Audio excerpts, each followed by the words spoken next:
question about when or if the president demands you prosecute individuals because he views them as opponents or enemies, what you will do and what your limiting standard is, because the recent episode around the indictment of James Comey left me very concerned about the direction of the department.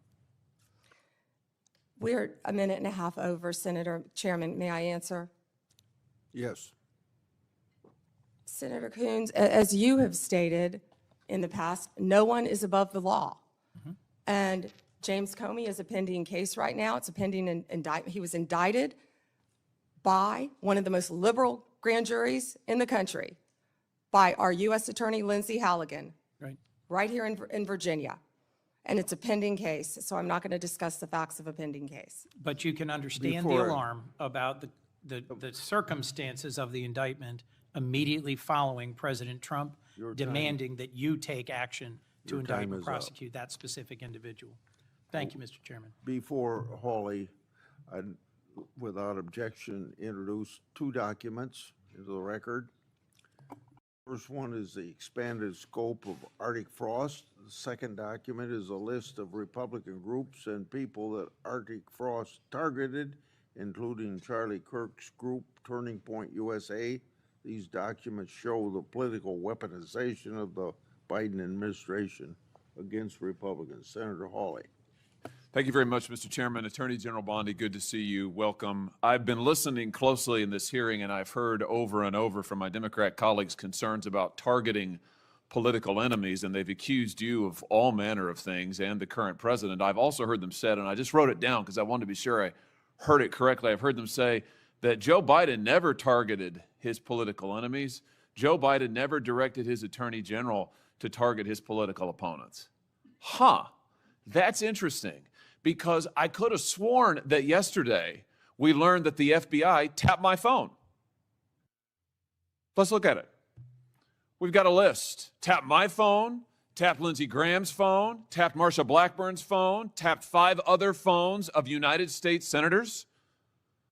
Gee, it sure looks like targeting political opponents to me, and yet I haven't heard a word from that side of the dais about any concern whatsoever. We've got nothing but concerns today, but no concern at all for a Justice Department that is tapping the phones of sitting United States senators because who knows why.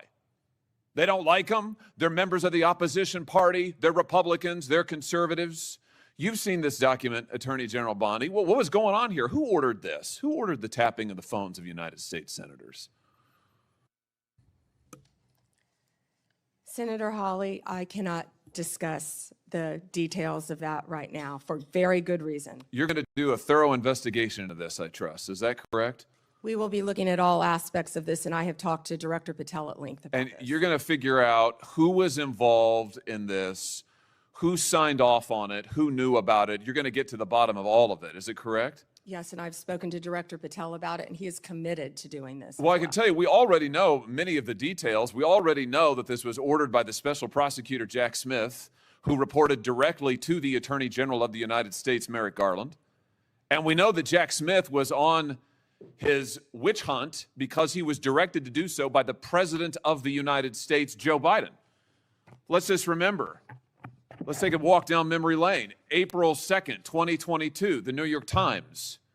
Garland faces growing pressure.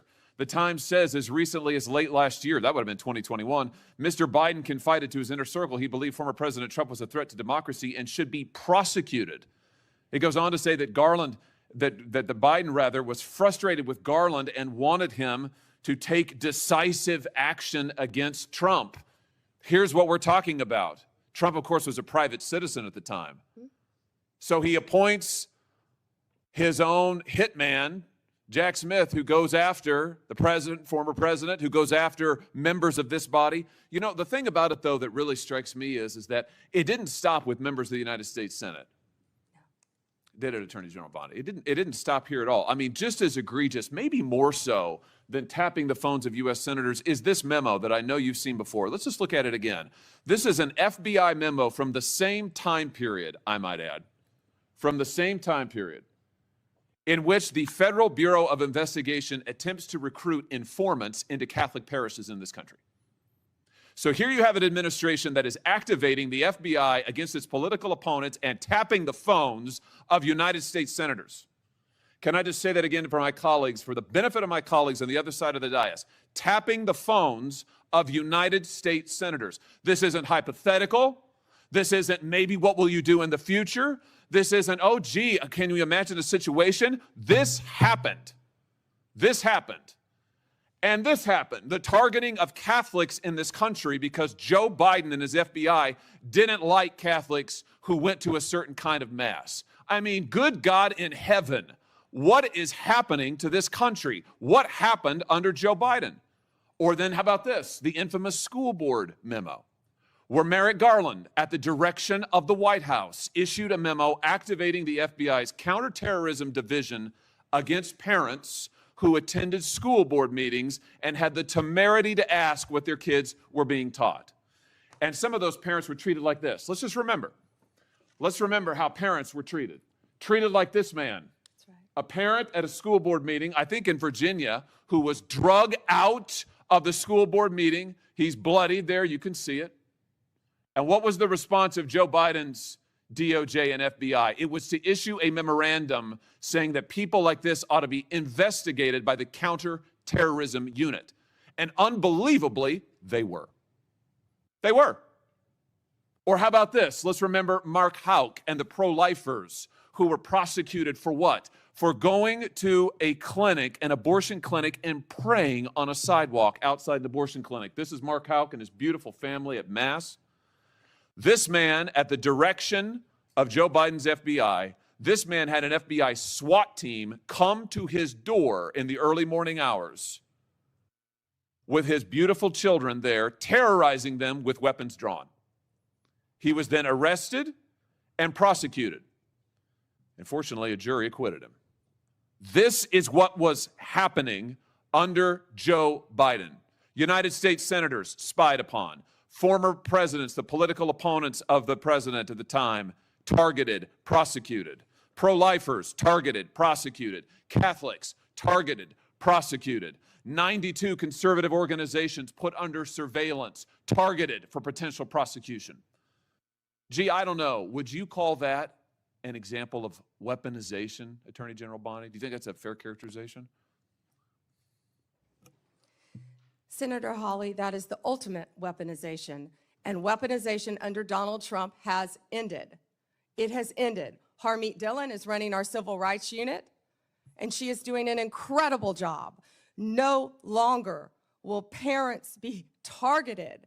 No longer will parents who care about whether their elementary school children have to read a transgender book be targeted and told they cannot have any say in their child's education. That has ended under this administration. People can worship freely, whether they're Catholics at synagogues or Muslims. Everyone can worship freely. That was the ultimate weaponization. They were targeting Catholics. No longer. They have been targeting so many American citizens throughout this country. And Senator Hawley, you have been a champion of this, and thank you for being a champion of that. But under Donald Trump's watch, it has ended. You know, I think about some of the abuses of power in this country's history, and there's been sadly a lot of them by members of the executive branch over the years, whether it's Watergate, whether it's what J. Edgar Hoover did in his time at the FBI, spying on many public figures, RFK, MLK, JFK, you name it. And I just have to say, what we now know happened in the last 4 years under this administration surpasses all of that. It surpasses all of it. Not just for the interference in the legislative branch, not just for the blatant disregard for the separation of powers, not just for the blatant disregard for the First Amendment, but for the targeting of ordinary American citizens who can't afford lawyers, who can't afford to mount a defense, who when the FBI knocks at their door or comes with the SWAT team, they don't know what to do. It is absolutely a disgrace. It is a stain on the history of this country and on the conscience of this country, what this administration did in the last 4 years. So here's what I think needs to happen. Madam Attorney General, I think we need a special prosecutor to be appointed whose sole responsibility will be to get to the bottom of what has happened in every instance that I have just named. I think we need to know exactly who approved the wiretaps on United States senators, who knew about it, what agents were involved at DOJ or the FBI. I think we need to know exactly who signed off on the Catholic memo, the spying memo, who was involved with it, how far did it go. I think we need to know exactly who authorized the prosecution of Mark Houck, who terrorized pro-lifers and tried to intimidate them. I think we need to know. And Mr. Chairman, this committee needs to do oversight hearings. We need to have thorough hearings into what has happened these last 4 years and this abuse that has now just been uncovered, because we have to ensure that it stops. As you just said, Attorney General Bondi, we have to ensure that it stops. This chapter in American history needs to come to a close, never to be opened again. The use of the most powerful law enforcement bodies in the world against ordinary citizens and political opponents must end once and for all. And we have a chance to do it, and it needs to be done with a thorough investigation, full transparency, and those who violated laws need to be prosecuted. I thank you for what you're doing, Attorney General Bondi. I hope that you will launch a thorough investigation. I hope you'll appoint a special prosecutor. Mr. Chairman, I hope we'll hold hearings. And with that, I yield. Yeah. Before I call on Blumenthal, I want to, without objection, introduce into the record a document that General Bondi helped to declassify. The document is array FBI analysis of Nellie Ohr's false statements to Congress, or never suffered consequences for advancing this phony Trump Russian narrative and attempting to cover up her involvement in the hoax with false statements. Yet time and again, the American justice system has been weaponized against President Trump and his associates, and I've already talked about Peter Navarro in regard to that. The DOJ's inaction on Nellie Ohr's criminal referral, despite the obvious incriminating evidence provided in the FBI's own analysis, undermines public trust of the rule of law thanks to Director Wray's utter failure. Senator Blumenthal. Thanks, Mr. Chairman. Just so the American people understand, this issue of weaponization of justice goes to the core of the integrity of our criminal justice system. And I think we can all agree that no individual, no group should be targeted simply because they are a political opponent or because the President of the United States has some personal animosity toward them. You've just said that President Trump is the most transparent president in history. Tragically and chillingly, you may be right when it comes to criminal justice, because far from ending weaponization of justice, I would submit, Madam Attorney General, that President Trump has embodied it. And we have a record. It is a public record of his express instructions that certain individuals be investigated. The Attorney General of New York, Tish James, my colleague, Adam Schiff, the former CISA director, Chris Krebs, the DHS former Chief of Staff, Miles Taylor. There's a list. And he has been transparent. In fact, 5 days before the indictment of James Comey, he put this post up as instructions to you. He didn't mince words. He was very open and public that you should indict James Comey and others because they are guilty as hell. No more delay now. 5 days before you indicted, or grand jury at your instructions indicted James Comey. I'd like to know from you what conversations you've had with President Trump about the indictment of James Comey.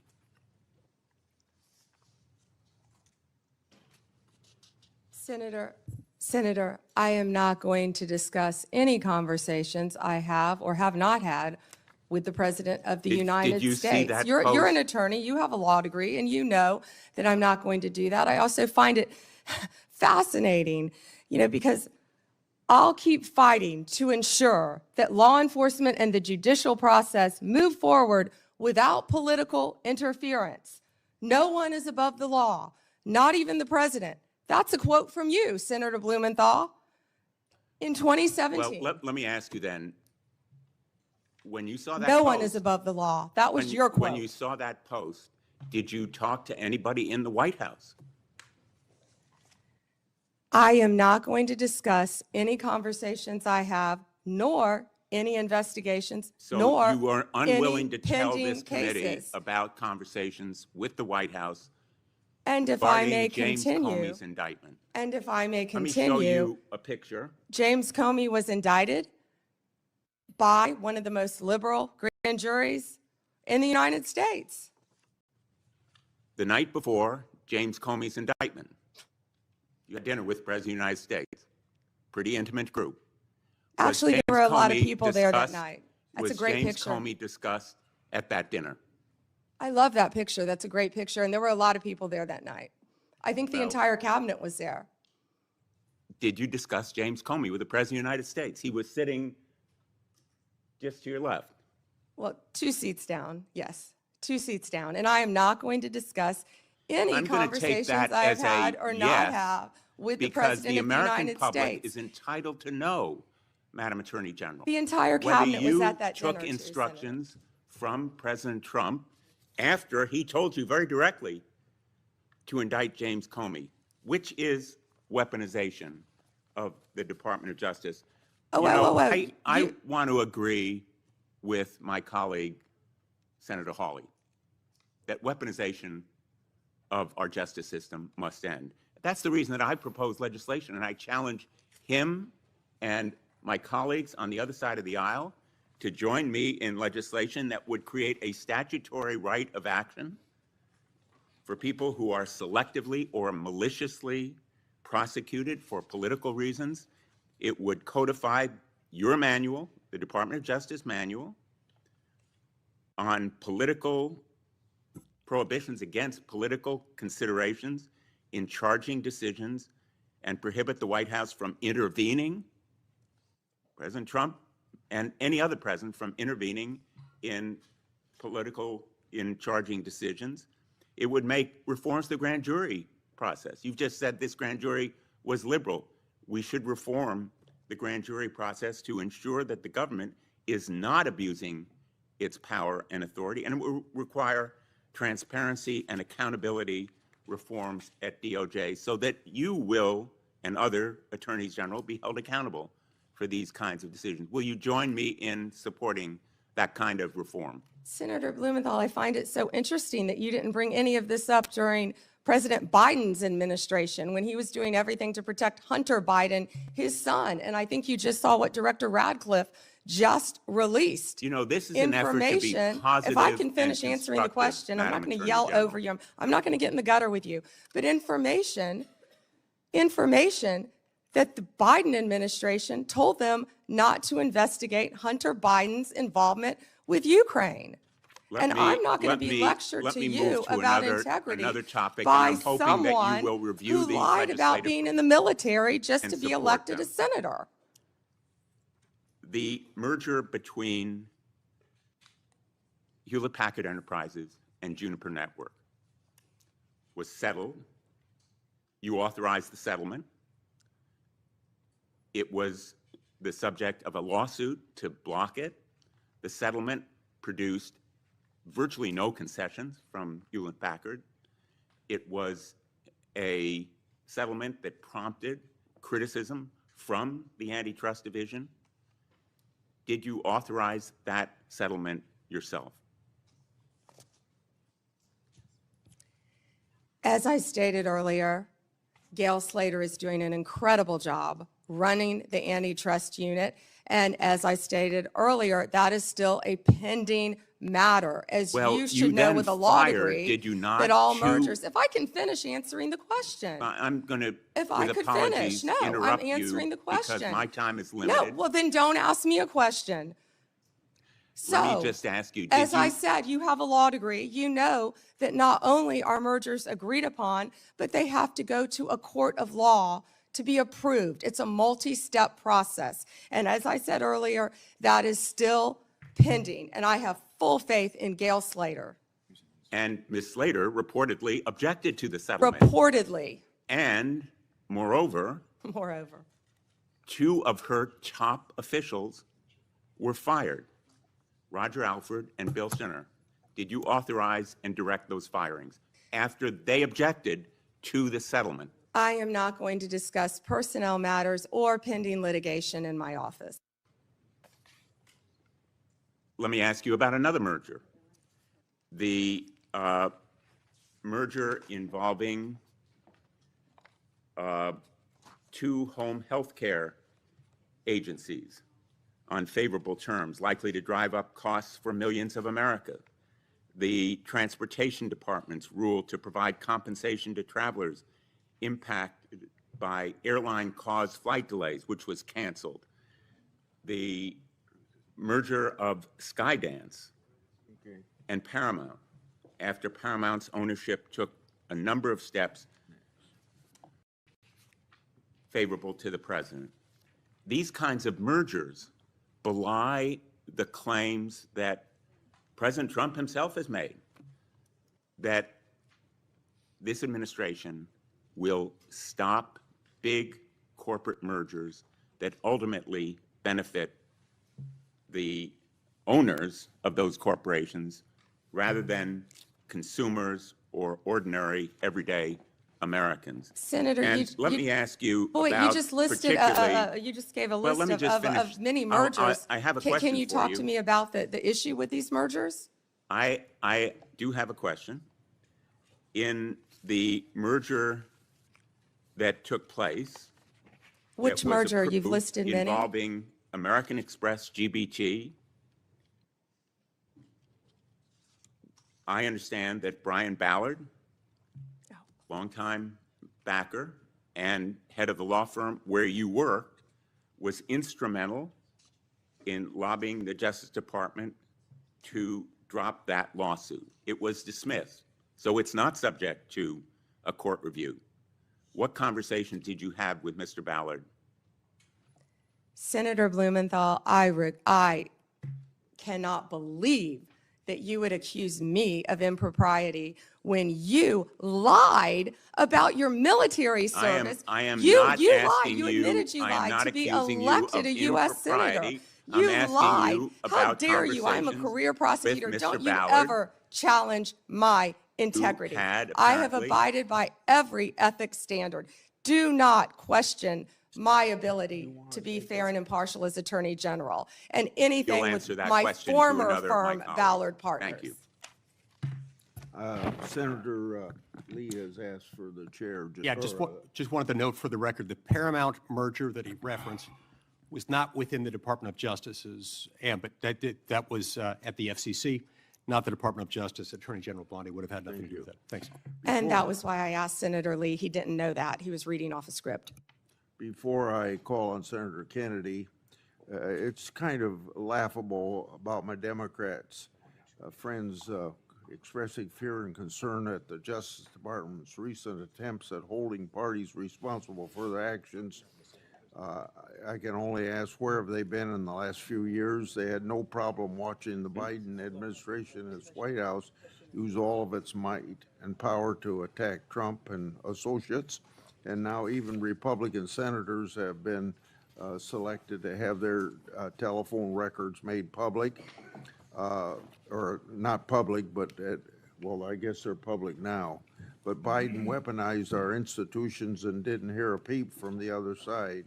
Now every investigation and prosecution under this administration, people are going to be held accountable for their actions. Senator Kennedy, or, I want extra time, Mr. Chairman.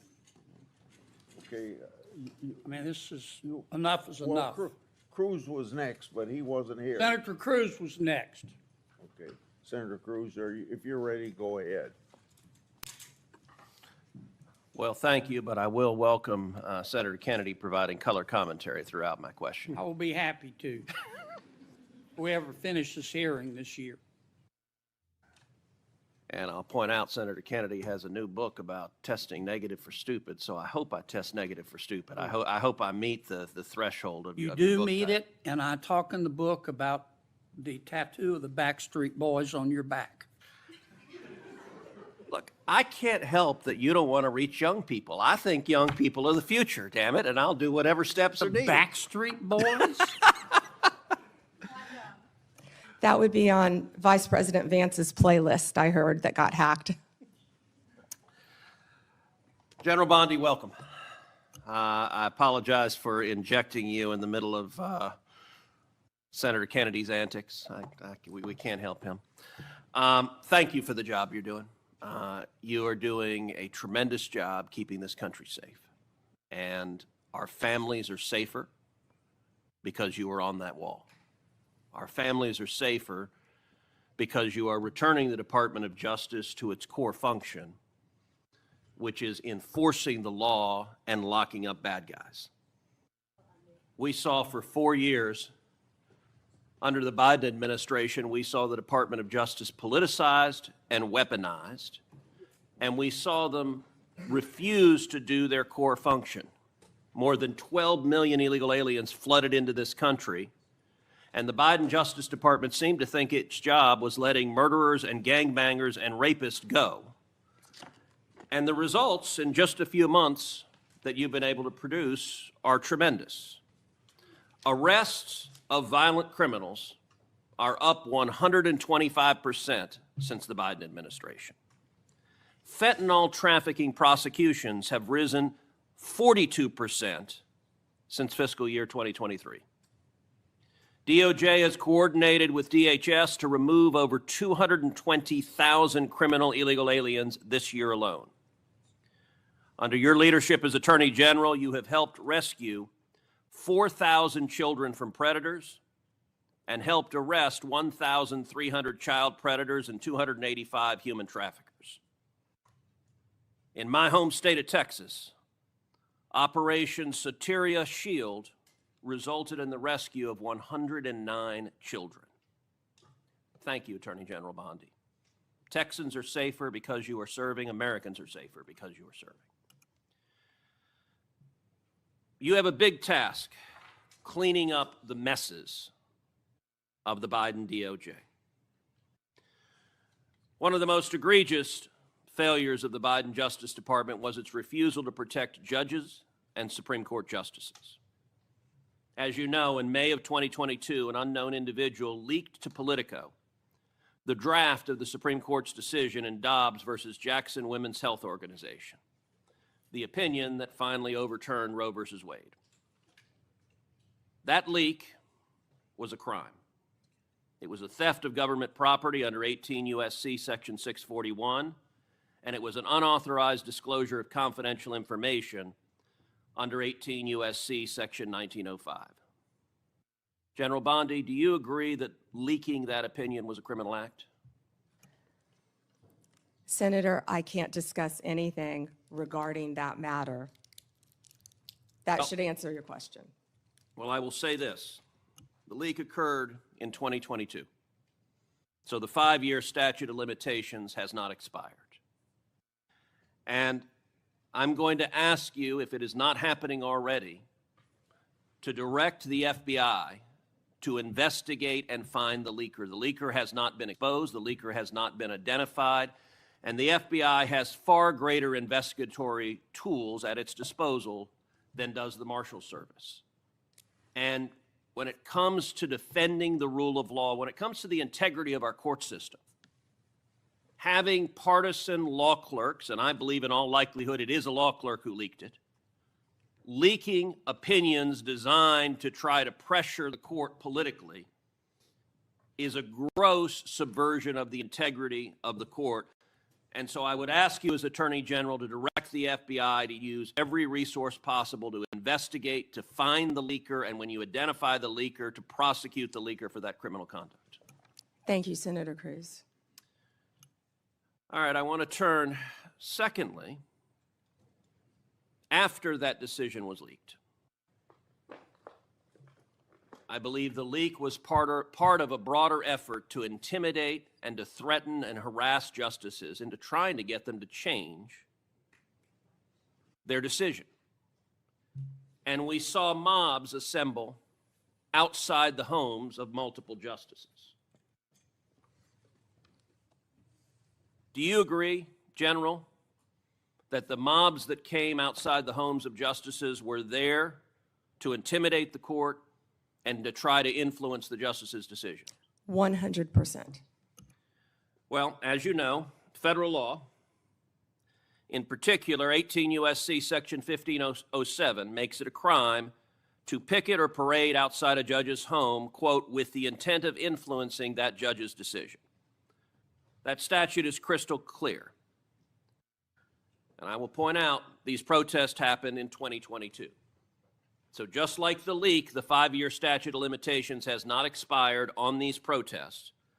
But unfortunately, the Biden Department of Justice didn't give a damn about prosecuting this statute because President Biden and Merrick Garland and the political hacks at DOJ disagreed with the Supreme Court's decision in Dobbs and were perfectly fine turning a blind eye to violent protesters threatening the justices and their children.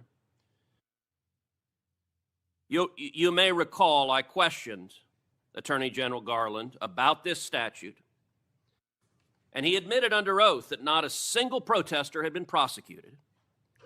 And he blamed the Marshal Service. He said the problem was the marshals, quote, didn't make arrests. Well, subsequent documents told a different story. Internal training materials obtained reveals that the marshals were explicitly instructed not to arrest protesters under Section 1507. So the reason there was no arrest is because a political decision was made that we like what the protesters are protesting for, and we, the Department of Justice, are not going to protect the safety of justices. We're going to allow them to be victims of an intimidation and threatening campaign. Just as I asked you with regard to the Dobbs opinion, I would ask you to direct the FBI to review the footage of these protests, to review the evidence that exists in terms of who engaged in it, and will you commit that anyone who you can prove violated 18 U.S.C. Section 1507 will face consequences and face prosecution? Senator, we currently have 63 ongoing investigations involving judges and officials throughout this country. That scene that you're showing will not happen under my watch. It will not happen under Donald Trump's presidency. It doesn't matter if you're a liberal judge or a conservative judge or justice. That will not happen. Amen. And that point that General Bondi made is very important. I would be equally outraged if you had nuts in front of the liberal justices. I'd say arrest them and throw them in jail. Violence is unacceptable, regardless of whether I agree or disagree with your politics. And violence, particularly fueled by rhetoric by irresponsible politicians, violence can result. And tragically, it resulted in one deranged individual traveling from California to Maryland with the intention of murdering Justice Brett Kavanaugh. As you know well, this deranged individual was arrested outside the justice's house. He was arrested with a kill kit. He was arrested with a gun, with handcuffs, with duct tape, with zip ties, and with the intention of murdering Justice Kavanaugh, very possibly murdering Justice Kavanaugh's wife and 2 daughters, and potentially murdering 2 other Supreme Court justices. As you know, just this week, a left-wing Biden-appointed judge sentenced this attempted murderer, this attempted assassin, to just 8 years. The Department of Justice asked for 30 years. That's right. And that judge downward departed by 22 years. Why? Because this left-wing judge said that the attempted murderer was transgender.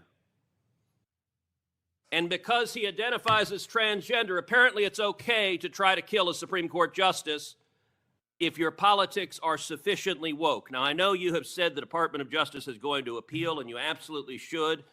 I called this week, I believe this judge should be impeached because the judge has demonstrated she is completely unfit to be a federal judge. And what is your view of the justice of this sentence of just 8 years for the attempted murder of a Supreme Court justice? I was speaking with our prosecutor, Ms. Mao, who did an incredible job on this case. She did an incredible job. And yet, this judge gave 8 years.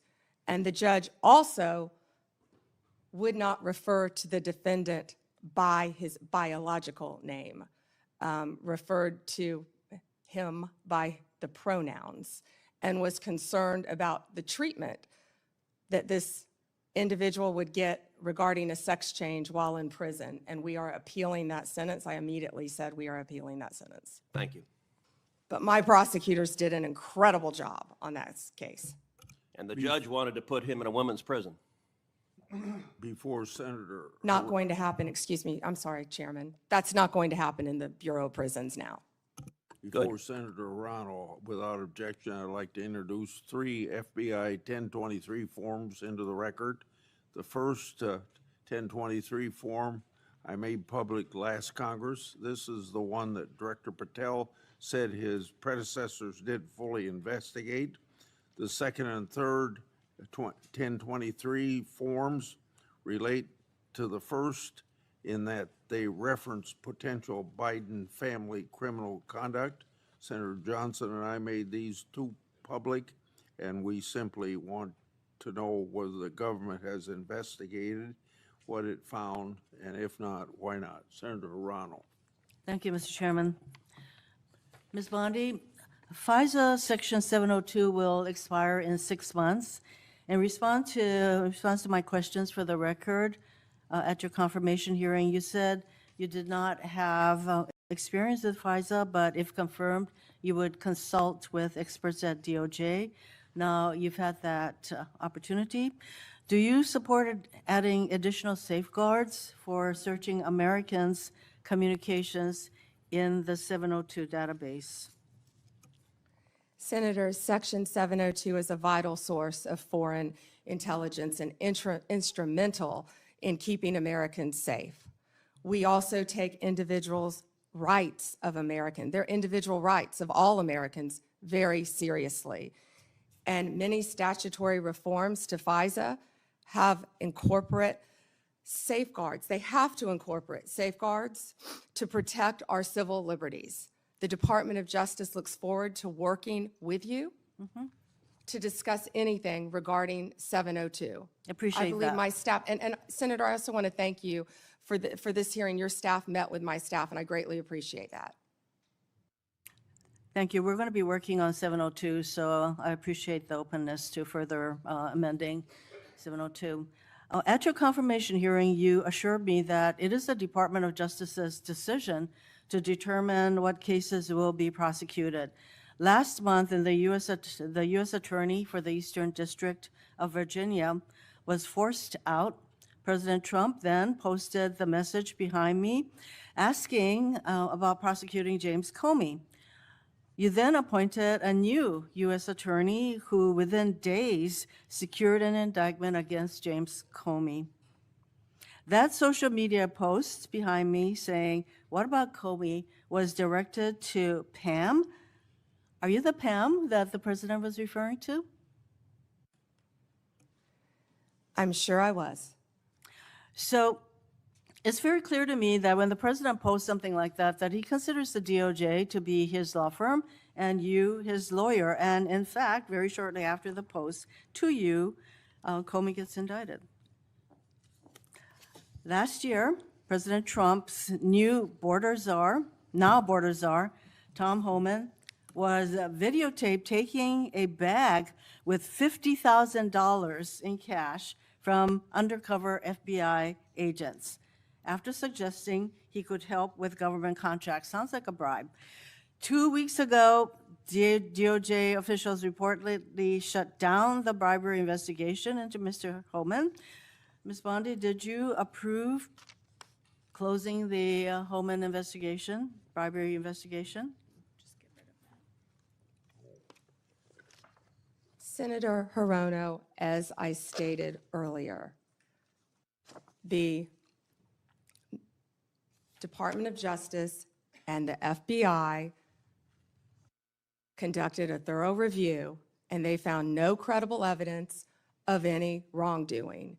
You were also on video outside the White House protesting with a group called CASA, where Antifa members were. Does that mean you're a member of Antifa? You know, I simply asked the question as to whether or not you approve the shutting down of the investigation, Mr. Holman. I have to assume that you did because the FBI it reports to you. But the American people would look at the situation where this person is taking a $50,000 in cash, no less, and you testified today that a thorough investigation was done. Now, I have to assume, I conclude, that since no wrongdoing was determined, that in answer to Senator Whitehouse's question, he kept the money. He kept the money, and I hope that he put that on his tax returns as income. Next question. Over 1,200 rioters were convicted of charges related to January 6th. President Trump has since pardoned nearly all of them. As if that weren't enough, last month there were reports that a lawyer for the January 6 rioters met with senior DOJ officials about setting up a compensation fund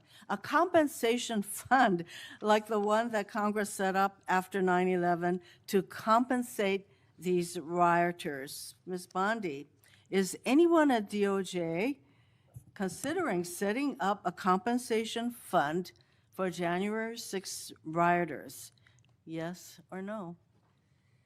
Senator, I have had no meetings or discussions about a fund. So would you support such a fund? Would you okay such a fund? Senator, you can send me the information on the fund, and I'd be happy to look at it. No, but do you think that's a good idea to, this is what I'm getting at. Because to actually set up a fund and to have people talking with your senior people at DOJ, political people, about creating a fund, you won't let us know what you think about that. That's pretty unbelievable. On January 30th of this year, the Trump DOJ's Antitrust Division sued to block the merger of two tech companies. Then, well-connected lobbyists met with your political deputies who overruled the career staff and approved the merger. So there's a settlement on that.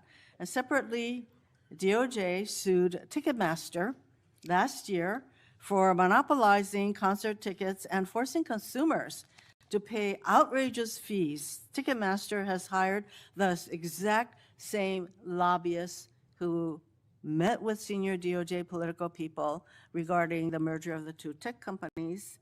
So my question is, Ms. Bondi, have lobbyists met with your political deputies about the Ticketmaster case?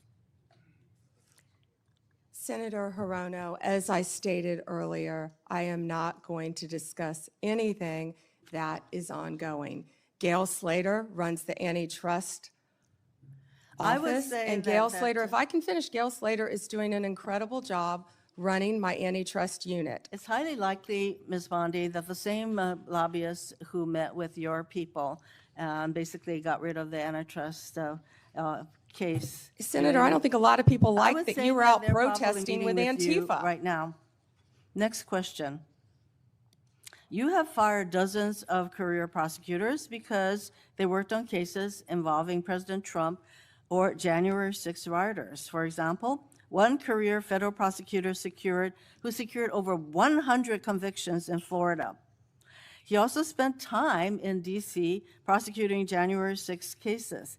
He received an outstanding review only 2 days before you signed a memo firing him. The memo cited no reason for his firing. Are you firing career prosecutors solely because they worked on cases like January 6th that the president doesn't like? Senator Hirono, I am not going Yes to or talk no? about personnel matters with you. Well, we all know that hundreds of career prosecutors have left the DOJ, and literally hundreds, we're told. And Yeah, you know, Senator, you've are you lost- the familiar with the one DOJ that threw a has sandwich lost- at an ICE officer? Are you a Homeland Security officer? is the Are you familiar reason- with the one who went out on her lunch break and was Ms. Bondi, making obscene Would gestures? you say that DOJ losing these career prosecutors and the thousands of hours of experience they have prosecuting criminals, that is not a reassuring situation? Senator, many employees took the fork in the road and resigned. DOJ is hiring committed prosecutors who will actually come into the office and work and not work remotely and think we all prosecute know that violent criminals around the country and terrorists. And When I am you- very proud you of the fire work all of our prosecutors I'm running out are of doing. time, so I think you should stop with your continuous interruptions, in my opinion. Mr. Chairman, I just want to close by saying that what was once the Department of Justice has become the Department of Revenge and Corruption. Rather than pursuing cases without fear or favor, this DOJ seeks to favor the president's friends and instill fear in his alleged enemies. If you're a friend of the president, this corrupt DOJ will bend over backwards to help you, just like it dropped the bribery investigation of Tom Homan, like it's considering paying money to January 6 rioters, and like it has put antitrust enforcement decisions in the hands of well-connected lobbyists. But if you're on the wrong side of this president, you will face the wrath of DOJ, no matter what the facts, law, or justice support. James Comey is indicted days after the president's social media directive.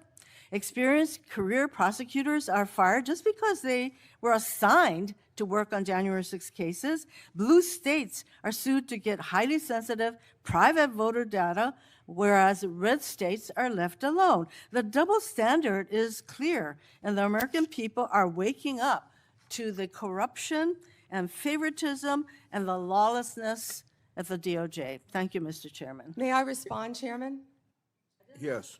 May I respond? Yes, you may respond. Then Senator Kennedy. Thank you. The double standard is crystal clear, Senator Hirono, crystal clear, because you didn't complain for 4 years when President Trump was being targeted by Jack Smith, by the last Justice Department. But the American people spoke loud and clear when they overwhelmingly elected him. The two-tier system of justice is over. Senator Kennedy. Yes. General, welcome. Let's suppose that I'm appointed special counsel at the Department of Justice, and I go to the telecommunication companies, the phone companies. Let's single out AT&T, and I say, look, I know you're busy, but I want to see a copy of the phone records of a sitting United States senator. They're not going to just give them to me, are they? No, Senator, of course not. In fact, they're probably going to ask me what planet I just parachuted in from, aren't they? Yes, Senator. They're going to tell me to come back with a subpoena, aren't they? Yes, Senator.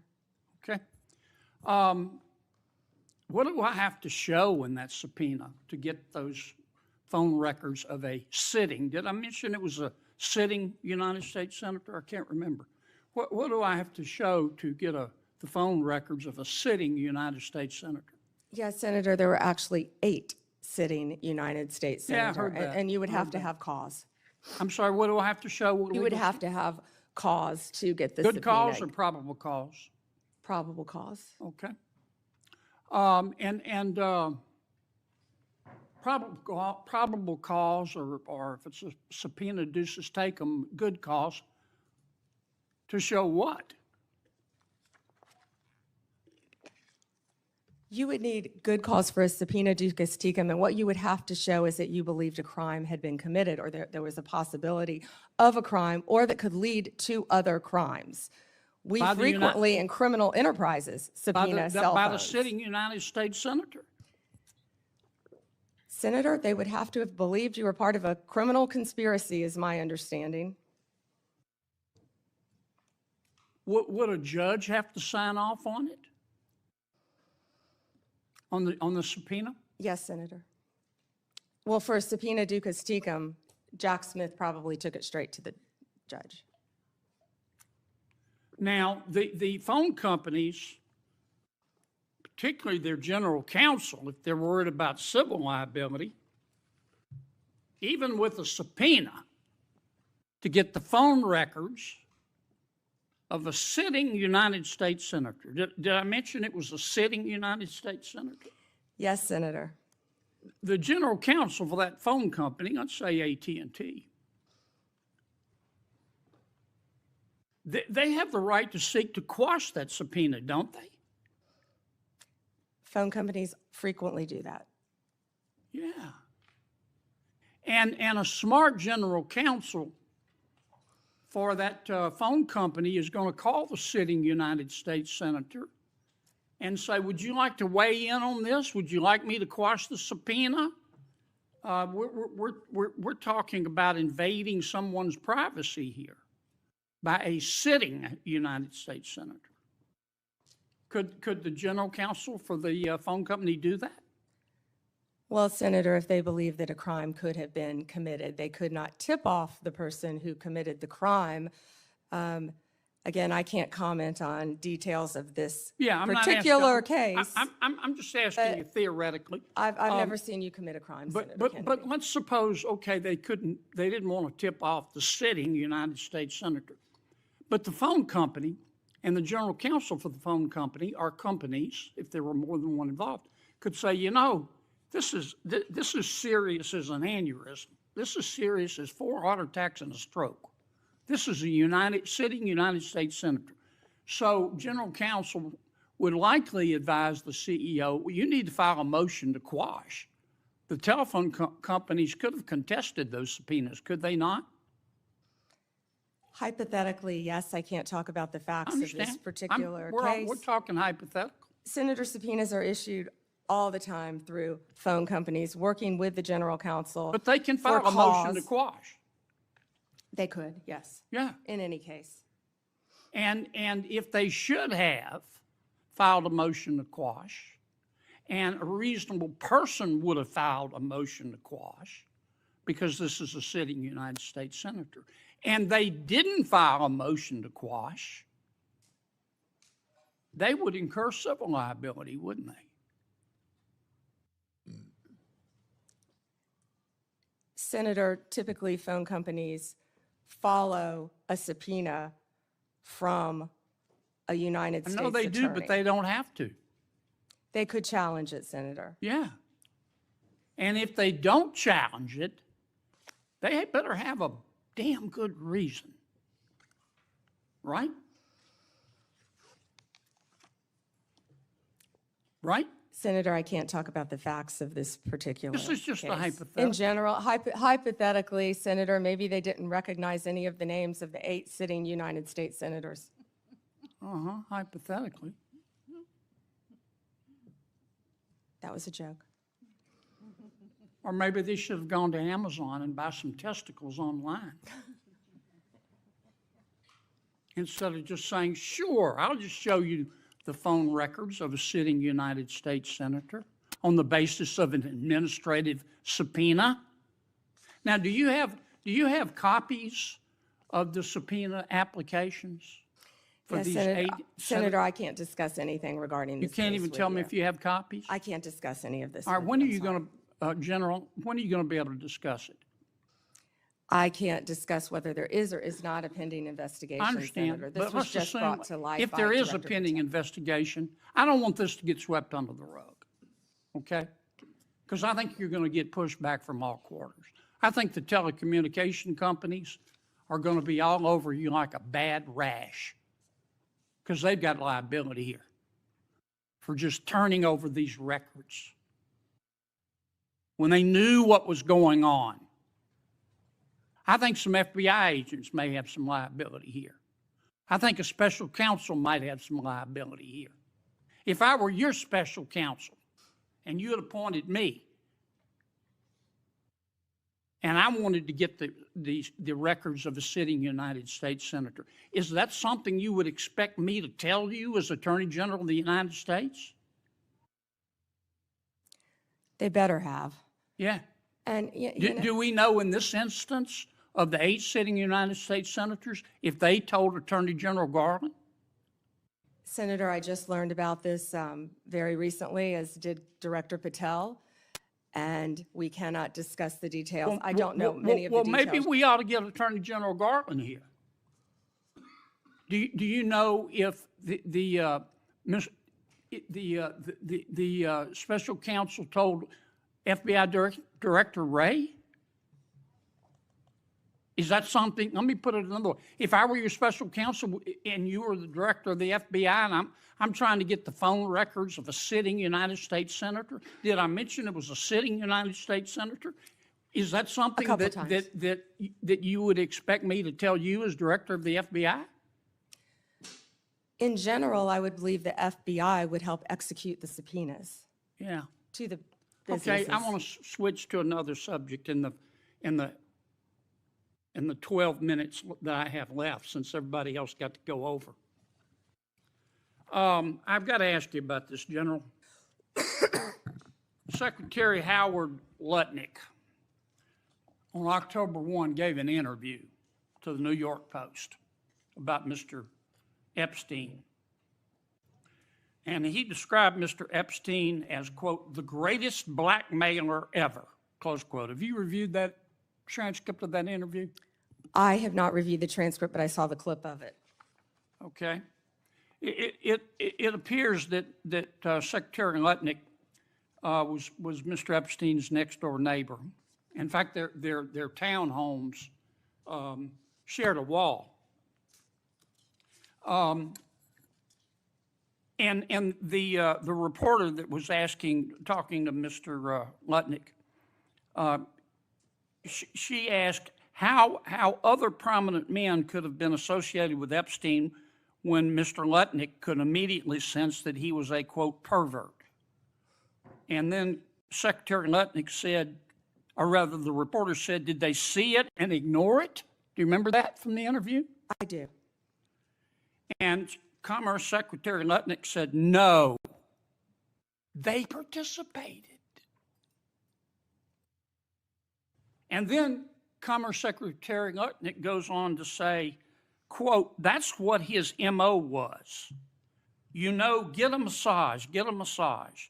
And what happened in that massage room, I assume, was a video. This guy was the greatest blackmailer ever, blackmailed people. That's how he had money, end quote. Is that true? Senator, as our July memo said, we did not uncover evidence. This case has gone through 3 administrations, as well as former U.S. Attorney Alex Acosta. I know that, Pam. But have you interviewed Secretary Lutnick? No, Senator. Do you plan to? If he wants to talk to the FBI or the FBI wants to talk to him, that is more than on. Don't you think you ought to talk to him after this interview? Senator, if Howard Lutnick wants to speak to the FBI and if Director Patel wants to speak to Howard Lutnick, absolutely. Okay. Maybe we ought to get Mr. Lutnick in here too, Mr. Chairman. Senator Booker. Thank you. Thank you, Mr. Chairman. Attorney General, I know there's been a lot of talk about grants. I hate to bring you through this again, but it's really important to my state. New Jersey is one of the top 4 donor states in America, which means our taxpayers, Americans, Republicans, Democrats, Independents, millions of people send more money down here than we get back in relative to all the other states in the nation except for 3 others. We've been talking a lot about different grants. I want to be very specific about Office of Justice Program grants. There were $35 million worth of grants that were approved in a bipartisan way in this committee, grants that invest in things that are really vital to the public safety of our community. I know, again, we are in a room full of people who want to see crime go down. Republicans and Democrats, law enforcement officers have spoken to the urgency of these programs which deal with school violence, which divert people into substance abuse and treatment, and supportive services. Community violence intervention programs, again, bipartisan programs that this committee really worked hard on this. I've heard what you've said to others on the committee. I heard what you said to Patty Murray in an appropriations committee that members should reach out to you if they want those grants reinstated. I've written letters, but I am hoping that you and I can have a conversation. $35 million of frozen funding for public safety that the people of New Jersey, Democrats, Republicans, and Independents, really invested in those resources, those programs, and those nonprofits who were expecting those grants often made outlays and are now really in a lurch. Can we talk about those grants and the restoration of them, please? Yeah, and Senator Booker, I had stated earlier that yes, we did terminate grants. We have an appeal process. We have turned some back on. We are appealing. We are looking at some. Some we have denied. Some are still pending. I believe we have multiple appeals pending with New Jersey, and I would be happy to sit down with you and look at those appeals. I believe one is with the city of New Jersey. I know there are multiple ones pending, but of course, I'd be happy to sit down with you or any senator or any House member and look at grants that have been terminated. I've been doing that, and I would welcome that. But I will be the first one you sit down with, correct? Absolutely. I'd love to sit down with you on that. I'll look at those tomorrow, Senator Booker. Thank you very much. I want to move But on. we have, I'm sorry, we have been restoring some grants. I understand, Some but- have been denied, some have not. New Jersey, none have, and I really want to get to the bottom of that, and I'm hoping that we can reinstate some of those grants. The second thing I want to move on to is that earlier this year, the Department of Justice charged Newark Mayor Ras Baraka after he sought access to Delaney Hall Detention Center to conduct oversight. The charges on their face, to many of us, especially in New Jersey, were clearly baseless. Many people say they're politically motivated. And then the judge, the federal judge, admonished the prosecutors for even bringing the case. This is the quote from the federal judge. Federal prosecutors serve a single paramount client, justice itself. Your role is not to secure convictions at all costs, nor to satisfy public clamor, nor to advance political agendas. The federal judge went on to call the charges embarrassing and a worrisome misstep. Mayor Baraka was arrested that day on the scene, and I know you understand this, to arrest a mayor of a major city on charges that were called by a federal judge embarrassing and a worrisome misstep is very concerning to me, and I think should be to the whole committee. A recently released video shows a federal agent telling fellow officers that the decision to arrest Baraka was, quote, per the Deputy Attorney General of the United States. And I'm assuming that person is Todd Blanche. This is evidence to me that this decision wasn't made by people on the ground in the field, but by Maine Justice, that they were directing an arrest from DC on the scene. And it leads to the conclusion that this was a political decision, that the decision to arrest was not made by the people who were there on the spot. And I can assume that you can see how that's problematic to me. So I have questions not about the case, but really about how the decisions to arrest and charge Baraka and now MacIver, Congresswoman MacIver, were really made. Before this committee, I am saying that I'm going to submit these questions for the record, and I'm really hoping that we can understand how those decisions, as our oversight, how we're making decisions, especially for high-level officials in my state, the mayor of our largest city, the congressperson of that city, and I'm hoping that you can respond to those letters on the record.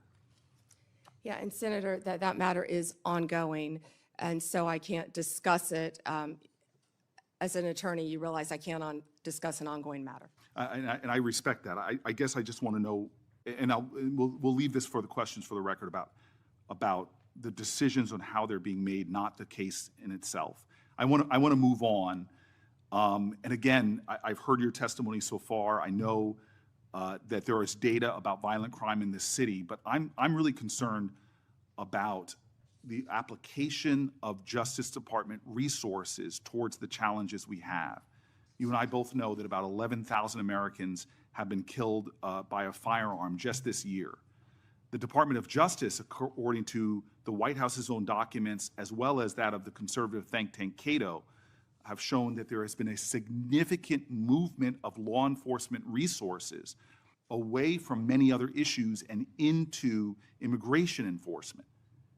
And we are seeing that in that immigration report, a lot of the people are not the violent criminals that we are really needing to rid our streets of.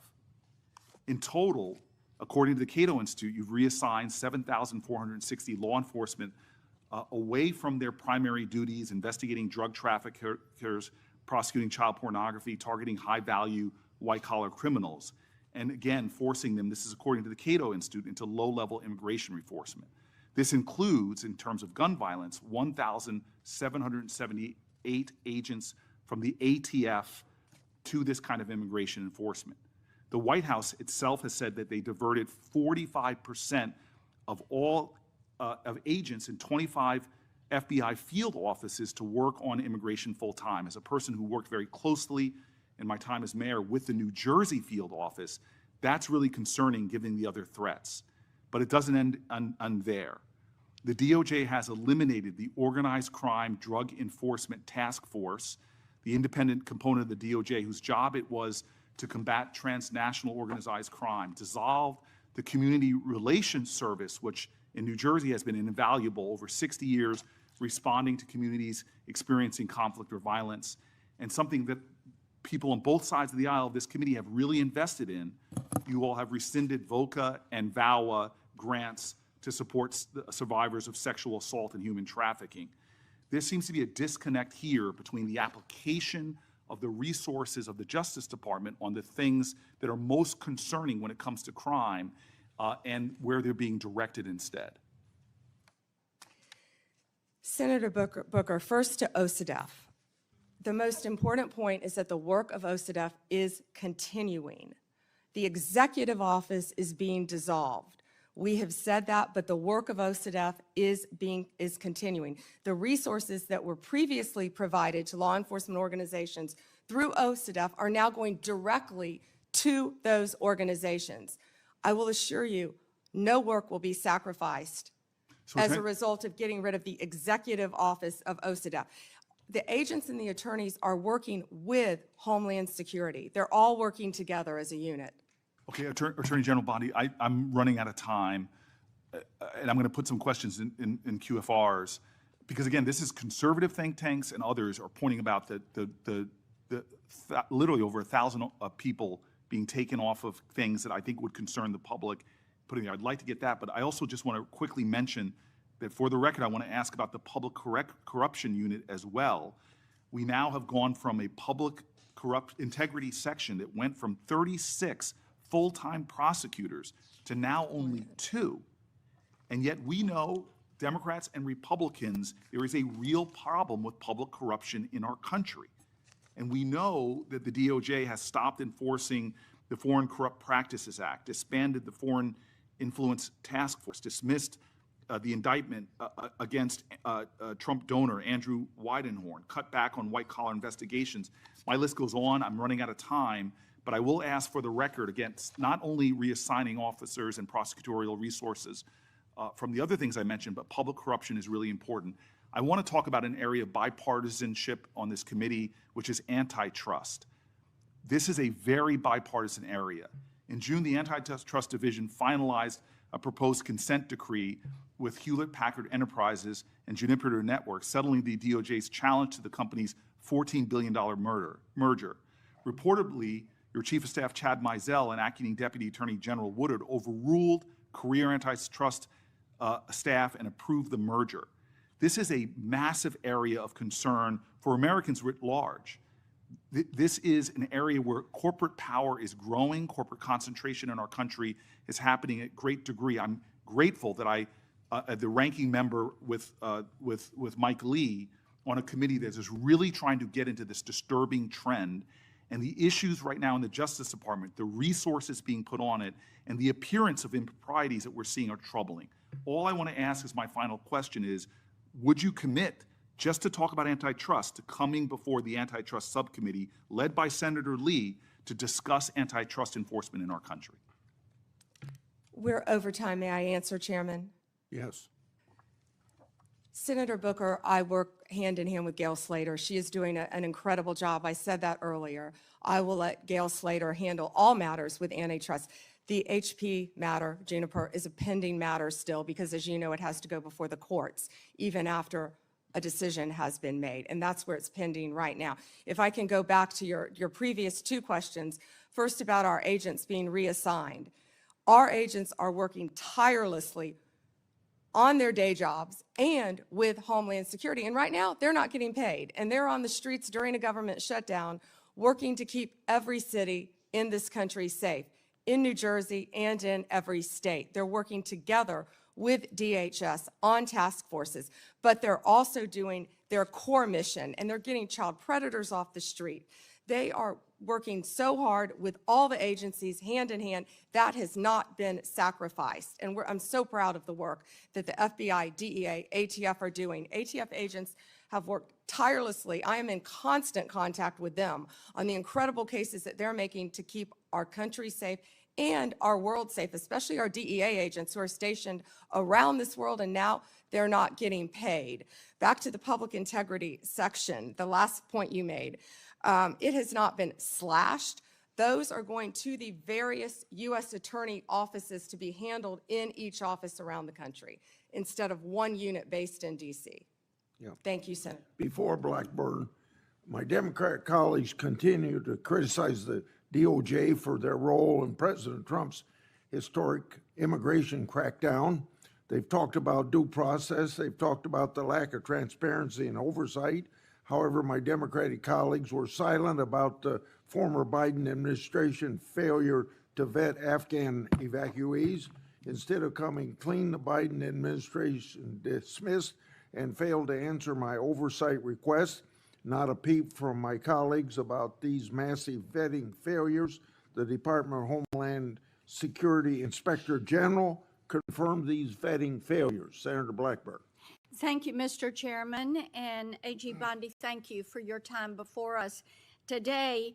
I have found this hearing to be so instructive because it has pointed out to me the lack of caring from my colleagues across the dais when it comes to how the DOJ under Biden was weaponized, how they used this for political attack on their political opponents, and the smugness from some of my colleagues across the dais.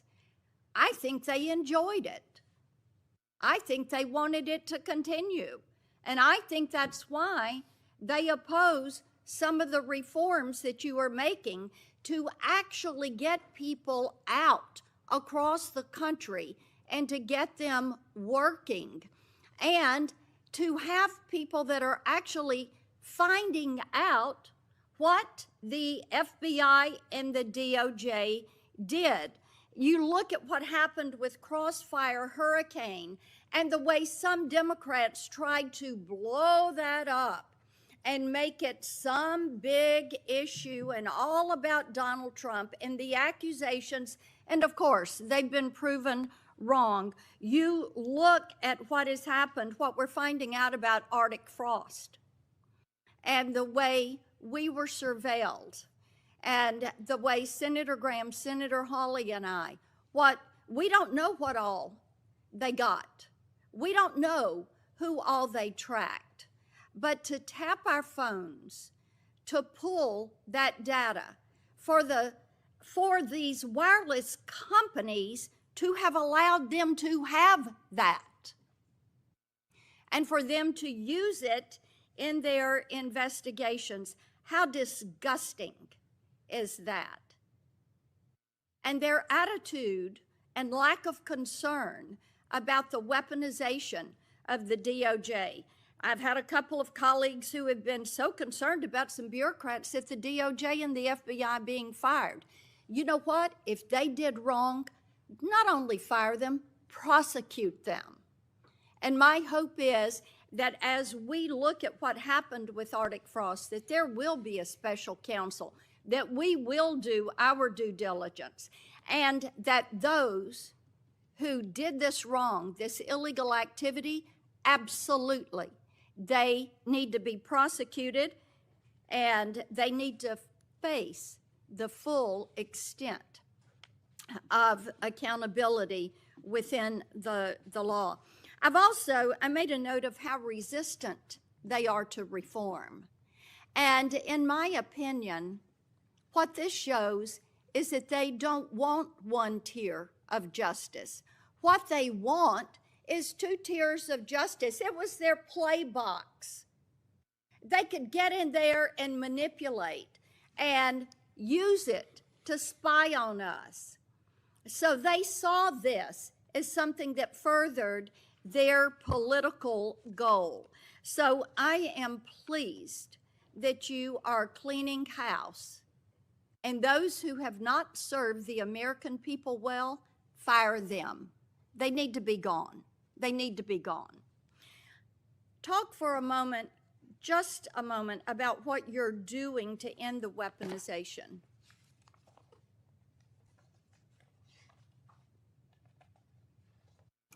Senator Blackburn, the weaponization against you and your colleagues should greatly concern all of us. It should concern Democrats, it should concern Republicans. Yet, we don't see that. There was a two-tier system of justice under the Biden administration. We're learning that every day. We saw Jack Smith weaponize the Justice Department against Donald Trump. We saw the Biden administration weaponize the entire Justice Department, all of the law enforcement agencies, against Donald Trump, against his family members, against his friends for years and years. And that weaponization is over. No one is above the law, and there is a one-tier system of justice in this Justice Department. And we that's what we appreciate will that. continue to do. We appreciate that. And, you know, having vice chaired the president's transition in 2016, as you remember, there was surveillance that took place on the transition and on the transition team. So this is not the first time, it's the second time.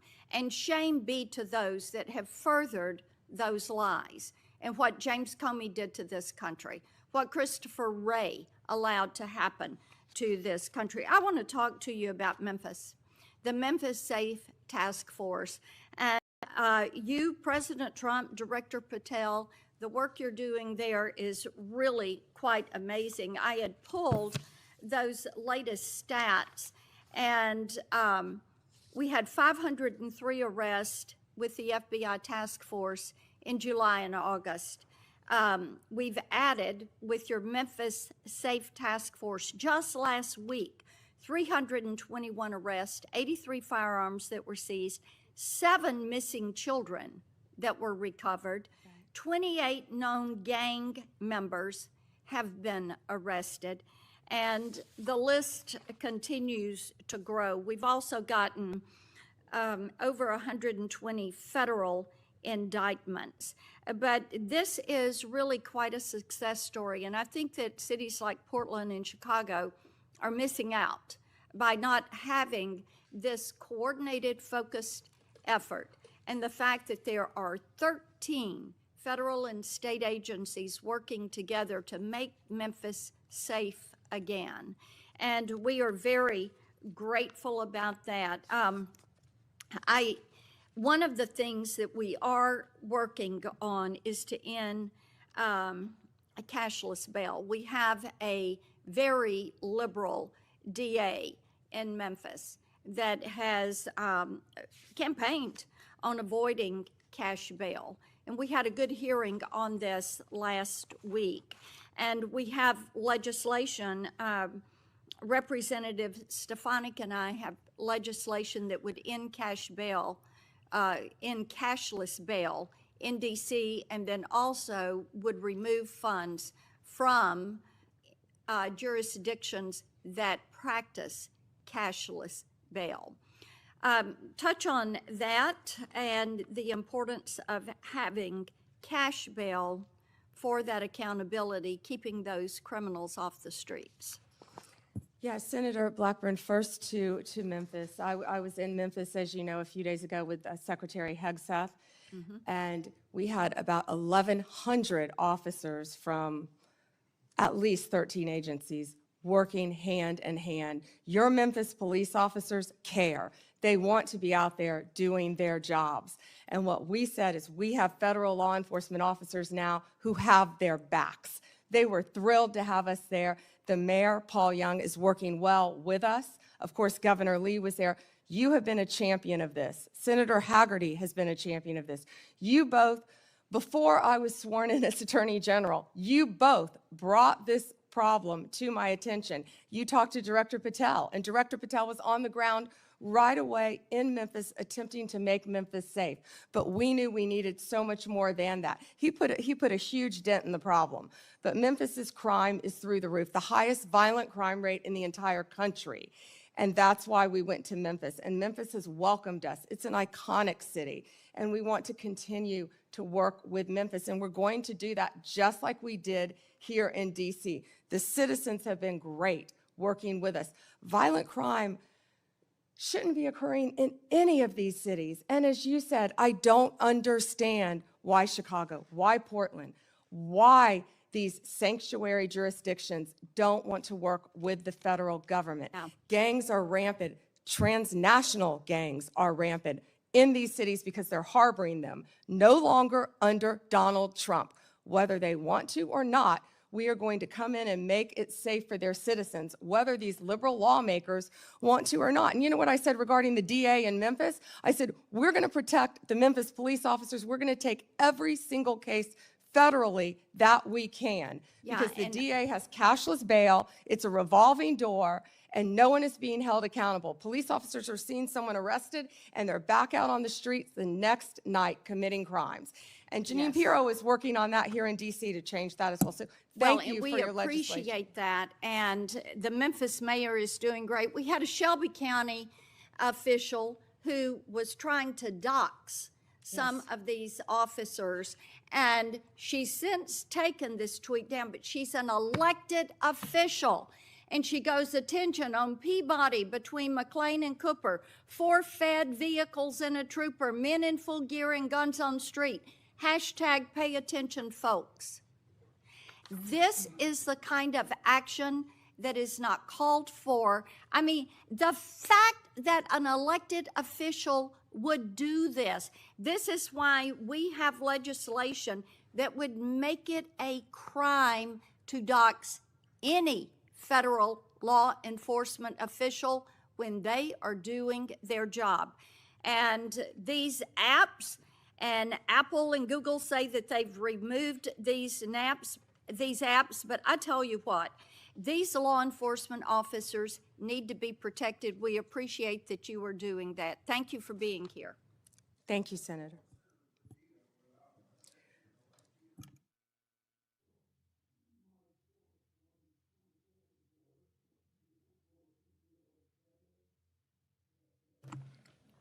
Evidence that the Obama-Biden State Department obstructed law enforcement efforts to arrest high-level Iranian targets. This objection, led by then Secretary John Kerry, was done because of political consideration of the failed Iran nuclear deal. Senator Padilla. Well, thank you, Mr. Chairman.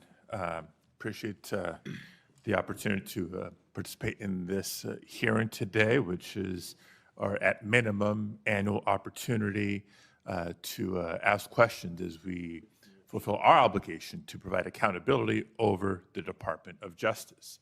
So just sort of to level set a little bit for folks in the audience and for folks watching at home, the Department of Justice is supposed to be the nation's guardian of fairness and the rule of law. The power of the Department of Justice is built on public trust and a belief that prosecutions are based on facts and law, not on politics or personal loyalty.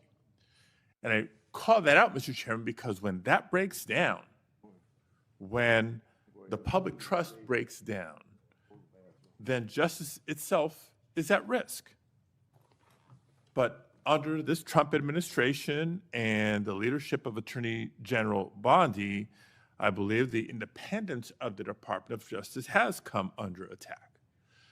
The department has been reorganized, it's been realigned, and repurposed in ways that we've never seen before. Important offices have been closed, key programs dismantled, and agents diverted, all without congressional authorization or transparent justification. Now, these are not minor bureaucratic changes. They represent a fundamental shift in the Department of Justice's missions and priorities, its policies, and its practices. And for example, career prosecutors have been pressured to change decisions in politically sensitive cases. Ethics oversight has been taken away from independent career professionals and handed to political appointees with little experience in these matters. Internal working groups have been created to revisit investigations involving President Trump and his allies. And together, these steps and editorial decisions can be driven by political loyalty instead of the law. Now, even more troubling is that the Department of Justice has pulled resources away from organized crime, away from counterterrorism, away from the protection of civil rights to focus on immigration enforcement. The American people expect a Department of Justice to pursue violent crime, as do I, to pursue corruption and threats to national security, not to serve as an arm of immigration policy, and in so doing, under-resource other critical missions. Now, the Justice Department's credibility depends on the public's faith in justice, and that the justice will be applied equally to every for the powerful or the connected. And that faith must be protected. And so it's in that spirit that this committee has a duty to ensure the department's work remains lawful, remains transparent, and remains true to its highest duty, the fair and impartial administration of justice. Now, that being said, I do want to get into some specific items with Attorney General Bondi here, beginning with the firing of Michelle Beckwith. Michelle Beckwith was a 15-year career prosecutor with the Department of Justice. She prosecuted in her career some of the worst in my home state of California: sex traffickers, transnational terrorists, those who this administration claims to care about and be targeting, prioritizing in taking them off the streets. And it may surprise some to learn that Ms. Beckwith was unceremoniously marched out of her office and fired from her job in July of this year. Why? Not because she failed to do her job, quite the opposite. It was because she had the audacity to remind Border Patrol Chief Gregory Bovino that he was obligated to follow a court order and the Constitution in California. According to reports, she was fired less than 6 hours after she told Bovino he couldn't arrest people without probable cause. 6 hours. So my first question, Attorney General Bondi, is a simple yes/no question. Do you believe that government officials like Gregory Bovino are obligated to follow applicable court orders, whether they agree with them or not? Yes or no? First, Senator Padilla, you have gone on for over 5 minutes, and I wish that you loved your state of California as much as you hate President Trump. We'd be in really good shape then, because violent crime in California is currently 35% higher than the national average. Property crime in California is 18% higher than the national average. That should be something that we should be talking about and working together on, yet we're not. And no, this is important. You're talking about all of my agencies, and I want to let you know what DEA has been doing, and they are working hand in hand with I Homeland appreciate Security. that, and I'm going No, to be you can't asking go some on for questions 5 for minutes the and record criticize as my agents well. who are out working asked a simple without yes pay or no right question. now because you voted Mr. to Chairman. shut down the government. Mr. They're out Chairman. there working without pay. Mr. Chairman, I asked a simple yes or no question. Attorney General Bondi is DEA, refusing 4,500 to respond. kilos So let of me move on to fentanyl the and next 50 million topic, fentanyl pills because off the streets. while under your watch, FBI, prosecutors 23,000 Mr. Chairman, violent criminals. U.S. Marshals, Mr. Chairman, order, please. 51,000 fugitives. I'm not getting an answer to my question. I'm trying to move on to the next question or the next topic. Mr. Chairman, order, please. Thank you. Because under Attorney General Bondi's watch, career prosecutors are being fired for telling agencies to follow the law and uphold the Constitution. Meanwhile, there are instances of allies of the president who seem to be getting let off the hook. I won't reiterate what some of my colleagues have already brought up in terms of the dismissal of the investigation into Tom Homan and his alleged acceptance of $50,000 as payment by undercover FBI agents posing as business executives looking to secure contracts with a future Trump administration.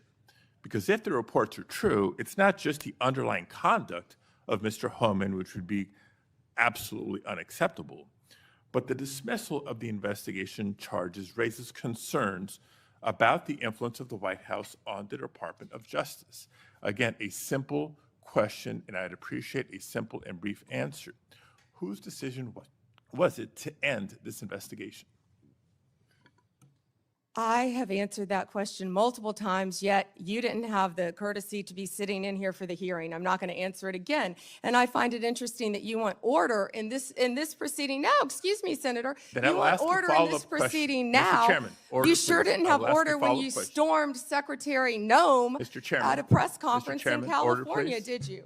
I will ask a follow-up question. Would you commit to either releasing the tape or at least making it available for members of this committee to review, yes or no? Senator, you have not been sitting in here this entire hearing. I've answered the question, and I also want to tell Have you that not our answered ATF a agents question have about seized whether or not you would release the 25,000 tape, Ms. illegal Bondi. firearms. So we will try again and move on to a In different your topic. home state, we are prosecuting Chairman, illegal order, aliens please. who have Mr. raped and Chairman, murdered young order, please. girls. Thank you. So when I haven't been in this hearing, I've been watching from my office, monitoring the entire hearing, just so everybody is aware. But since I'm not getting answers to my questions, I'll try to ask one last subject area. Now, again, there's been increasing concerns about the politicized decision-making and the erosion of internal safeguards that protect prosecutorial independence. Before we even get into the integrity and independence of prosecutions, we get into, you have to ask the question about the independence and integrity of investigations themselves. The director of the FBI, Director Patel, was here before us just a few weeks ago. Attorney General Bondi, you are the Attorney General of the United States. Director Patel reports to you. Do you believe he's doing a good job, yes or no? I believe Director Patel is doing a great job. You know where he is right now, Senator Padilla? Right now, heard- you asked me a question. Yes, I Director know Patel where he right is, now and I know is where in he's headed Chicago, because you said Senator it earlier Durbin, in the hearing. fighting to keep You've said it Chicago earlier in the safe. hearing, and yes, I have been You paying know, attention. you want order in here Chairman. now, yet you stormed the Director of Homeland Security, Kristi Noem. You sure didn't have order that day, did you, Senator? Attorney General, you are under oath. I did not storm the secretary, the video. Oh, that was makes on that very video. That clear. video's been released, I believe, very publicly. Mr. Chairman, recent actions raise serious concerns about Director Patel's judgment and politicization, including lawsuits from former FBI officials alleging retaliatory firings and his decision to cut off longstanding partnerships with civil rights organizations and his decision to fire an FBI agent for refusing to engage in a, quote, perp walk of James Comey. And on top of all that, his prematurely claiming that subjects were in custody after the shooting of Charlie Kirk. I take Attorney General Bondi's endorsement today of his work as her support for those actions. Thank you, Mr. Chair. May I respond, Senator Chairman? Under Director Patel, 23,000 violent criminals have been arrested, a 91% increase over last year. More than 1,500 child predators have been arrested. We are making cases in your jurisdiction constantly in California, and I wish you would care about those cases. We have disrupted 1,600 gangs and criminal enterprises, 1,600 gangs within this country, thanks to Director Patel and the great men and women of the FBI. Senator Schmidt. Thank you, Mr. Chairman. How are you today, Attorney General? It's good to see you. Have a rough voice. I have to say, I am struck by the degree of the cognitive dissonance that I hear on the other side. It really is. I mean, I'm used to sort of the political debates and arguing in court and all those sorts of things. But to hear the other side of the dais talk about weaponization is truly shocking, given what we know now. And I thought what I might do is just tell a story, and these are 100% facts. Hillary Clinton, concerned about her email scandal, works with a Soros organization to cook up this Russiagate nonsense. They feed it to the intelligence agencies. And they spy, under Barack Obama's presidency, they spy on the political opponent, the Republican, running against Hillary Clinton. He gets elected. They continue the operation, and they launder this intelligence into stuff that was meant to, by the FBI and the CIA, to sideline a presidency of a duly elected president of the United States of America, to sideline him. And that continued. You heard even some people on this committee further that nonsense for 4 years. And then the FBI is involved with pre-bunking the Hunter Biden laptop story because they didn't want him to get elected again. So they pre-bunked the Hunter Biden laptop story. The American people should have been allowed to make their own judgments from that. They weren't, because the FBI called it a Russian hack and leak operation. They were meeting with social media companies every month and every week, telling them that the laptop that they knew, that they had verified in November of 2019, they knew was real and knew was his, said it was Russian disinformation. We've heard that before. And then, after Joe Biden comes in, 3 days in, they start a censorship campaign against the country, anybody who's a conservative. And now we also know that the FBI was weaponized in this Arctic frost investigation that tapped the phones of sitting U.S. senators. And also, the Republican Attorneys General Association, so let's pull in 2 more U.S. senators, Ashley Moody and myself, who were on the executive committee at that time. Charlie Kirk, political organizations they didn't agree with. This is not in the Soviet Union in the 1980s. This is in the United States of America in the last few years. And then, when they thought President Trump was on the run and there's no way people would elect him, and then he announces he's running for president, 3 days later, Jack Smith's appointed to get Trump. Fannie Willis brings charges against President Trump, and the assistant prosecutor meets with the White House counsel's office. Why would that happen? Then you have Alvin Bragg bring his charges. The number 3 person at DOJ goes to work for him to get Trump. All in the United States of America. This continued. And Senator Hawley asked the question, wrote it down, what is happening in this country? And I hope that MSNBC is still broadcasting this, because I'm sure their viewership hasn't heard this story that's gone on for 10 years. The truth is, they never forgave President Trump for coming down the escalator at all. They didn't like him. They didn't like the disruption. And they've spent the better part of a decade not just going after him, but demonizing half the country as fascists and Nazis and threats to democracy.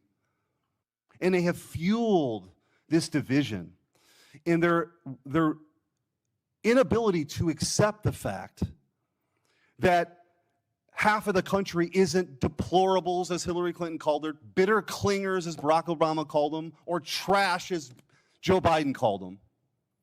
That they rose up and they sat in their own jury box and they saw all this stuff play out over a decade and they rejected it.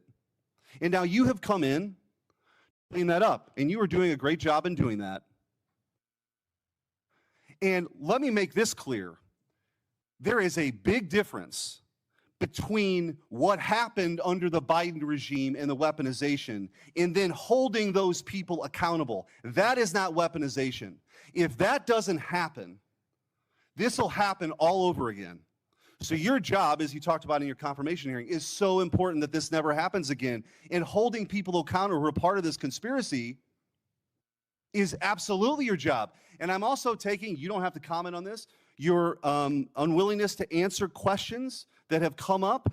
I am led to believe, as a former attorney general, that that might mean there's an ongoing investigation. You don't have to talk about it. The statute of limitations may have run on some of this stuff, but not on a conspiracy. And if you're a co-conspirator in mile marker 1, even if you want to get on the exit ramp in mile marker 5, you are liable for the conspiracy in mile marker 10. And we are at mile marker 10. And I will also say what's happening in this country. What's happening with the assault on ICE officers is truly shocking. Deportations are nothing new. Bill Clinton deported 12 million people. 12 million people. You didn't see this. The radicalization that's happened on the left that plays out with political violence is real. And by the way, let me also point out that if we had a scenario where John Thune was on the Supreme Court steps saying, "You've reaped a whirlwind, Supreme Court justices," and then a right-wing assassin tried to kill Ruth Bader Ginsburg, and then a Republican-appointed judge only gave that person 8 years, there would be riots on the streets. Cities would be burning right now. So let's just call it out. We need the cleansing here. Let's just be truthful about what's happening. This left-wing political alliance of violence is not a both sides thing. It's not. And so, Attorney General, I do want to ask you a couple questions about that, because I feel like we have got to get a handle on this. Despite the overwhelming evidence that the political violence threat right now comes primarily from the left, the media just won't do it. They won't go along with it. They cite a few ridiculous studies to say that right-wing political violence is the main problem. For example, one of those studies was written by an Antifa-affiliated professor, and others count classes on prison gang, and the others count classes on prison gang violence as right-wing political violence, but refuse to count anything from the 2020 Summer of Love. Antifa attacks, like the ones that set off the explosive outside Michael Knowles' campus speech. We need good data. We need good data here. Will you commit to having the Department of Justice and the FBI research and release a public report on left-wing political violence? Yes, Senator Schmidt. Thank you. I also want to, after Antifa has laid siege on federal buildings and officers in Portland during the 2020 riots, your predecessor, Merrick Garland, dropped virtually all the cases against these defendants. You recently issued a new charging memo instructing federal prosecutors to aggressively pursue Antifa and other radical leftists wreaking havoc on our cities. What can you do to ensure that the various U.S. attorneys' offices follow through on your instructions? Hopefully, we will have our U.S. attorneys confirmed soon. They've been held up. Now our government is in a shutdown, yet our prosecutors are still working. Getting all of our U.S. attorneys confirmed would be a huge step forward, Senator Schmidt. But yes, our attorneys throughout this country will be focusing on that. And I want to thank you, too. So I talked to you during your confirmation hearing and also with Kash Patel of sort of, you talked about your two pillars, which is to end the weaponization and to get back to actually crime fighting. God bless. Like, that is something that the American people support, despite what you hear from the other side of the dais today.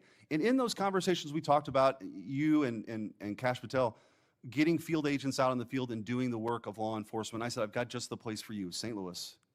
And St. Louis has now received the largest per capita infusion of permanent FBI agents anywhere in the country, and they're working hand in hand with local law enforcement. That's what happens when you have state leaders work with federal partners to crack down on something I hope we could all agree is a scourge for our communities, which is violent crime.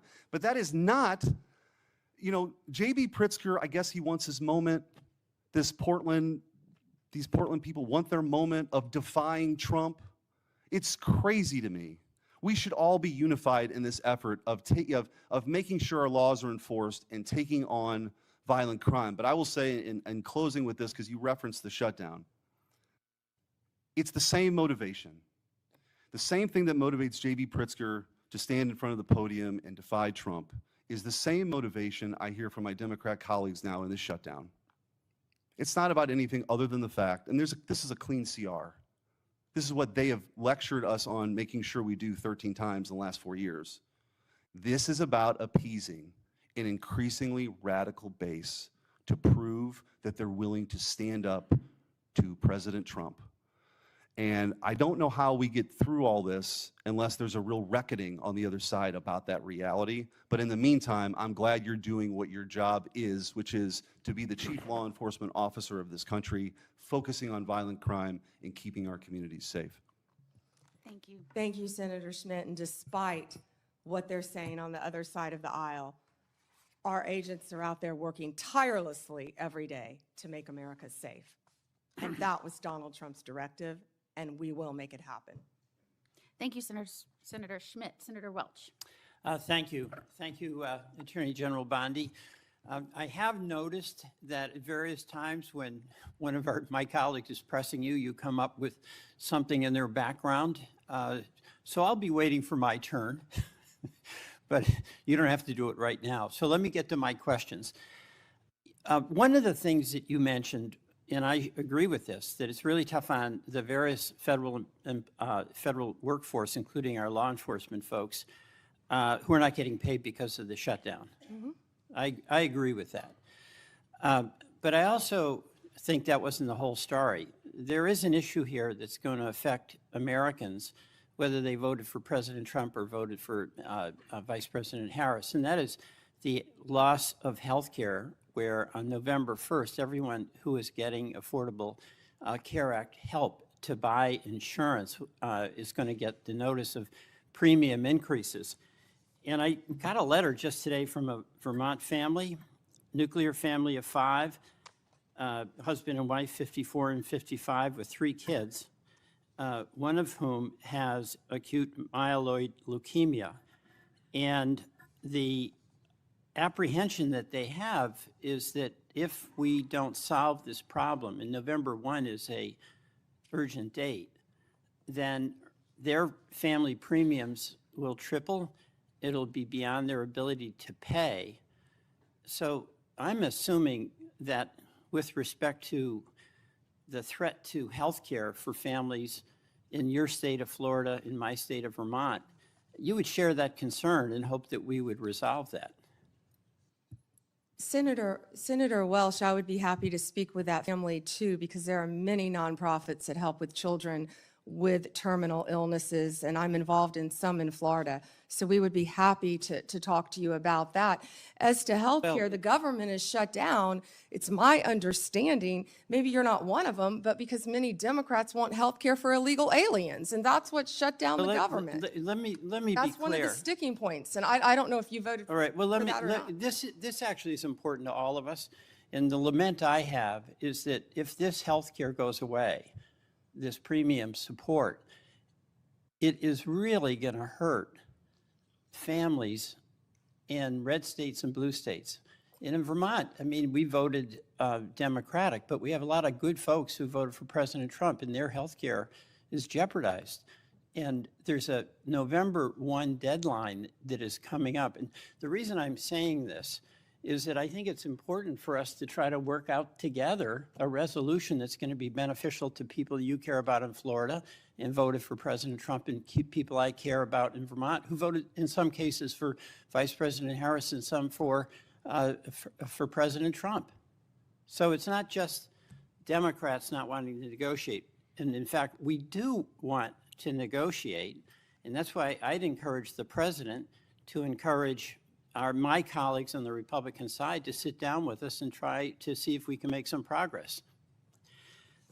Another topic, with the respect to voting rights in the letter that your voting rights chief sent out, we got one in Vermont, and it's a demand to get all the information on the voting file.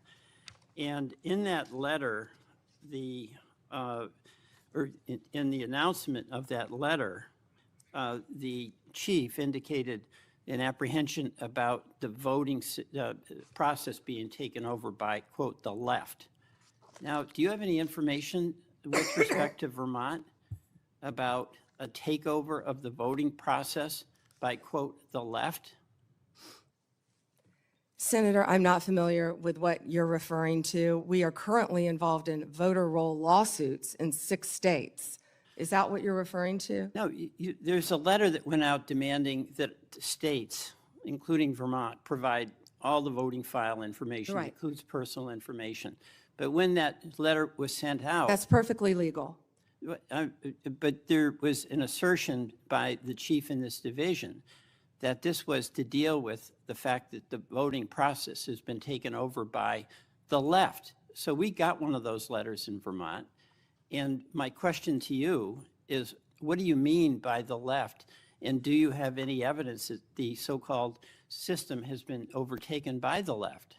We must have fair and free elections. No, I know that. But I'm asking for the specific basis. And we will have fair and free elections in this country. Okay, let me- Senator, I'd be happy to talk to my chief. Who was it who said that? It was your chief, which I assume you would know who that is. here's the question here, okay? There is a point of view that is in dispute here about the fairness of elections. But you have the power as the as the Attorney General to use the authority of your office to make demands on states. And you did that with Vermont. That's within your right to do it. I'm not disputing your legal authority to do it. Is Vermont disputing turning over the information to our office? Vermont is, the Secretary of State is. And you can resolve that with her, but. And we have every right to have that information, yeah, here's where Senator. I'm going. Why wouldn't they want to turn it You're over? a prosecutor with the awesome authority to make the decision that you're going to start an investigation against the state or against an individual. And I know from your experience as a county prosecutor and as the Attorney General in Florida, you took seriously that factual basis before you'd proceed, right? Senator, I take that role, I take my oath very seriously. All right, so what I'm And I asking- take fair and free elections in this No, country we very all- seriously. we all And that do. information, our office is entitled to have that information. But And we the are question involved here- in litigation on that, and I Here's the assume we'll be question involved I in have. litigation with We have- Vermont. We have a Republican governor in Vermont. We had, our former Republican governor was secretary, was the treasurer for many years, and also the Secretary of State with election responsibility. What I'm asking is, do you or does your head of this voting section have any factual basis that you can point to that justifies your demand that Vermont turn over all this confidential voting rights information? Well, it would remain confidential with my office, and you just said that you have a Republican governor, so it doesn't make sense what you just said. We've asked that of every state, Senator. Right, and I'm asking about Vermont and what the factual basis is, but we can move on. You've mentioned that you can't discuss pending litigation, and I think the committee by and large accepted that answer. But I did notice that you spoke at great length about pending litigation, specifically with respect to the questions Senator Cruz asked you about the sentencing of the Kavanaugh defendant. That's pending, right? He was sentenced to 8 years. I understand that, but that's on appeal, right? We will be appealing. Right, so that makes it pending litigation. So you made an exception with respect to No. the Cruz questions. Hold on. No, But you those didn't were- answer those were any of the things- questions that you said were pending in litigation from any of my colleagues. Those were facts that came out at the sentencing hearing.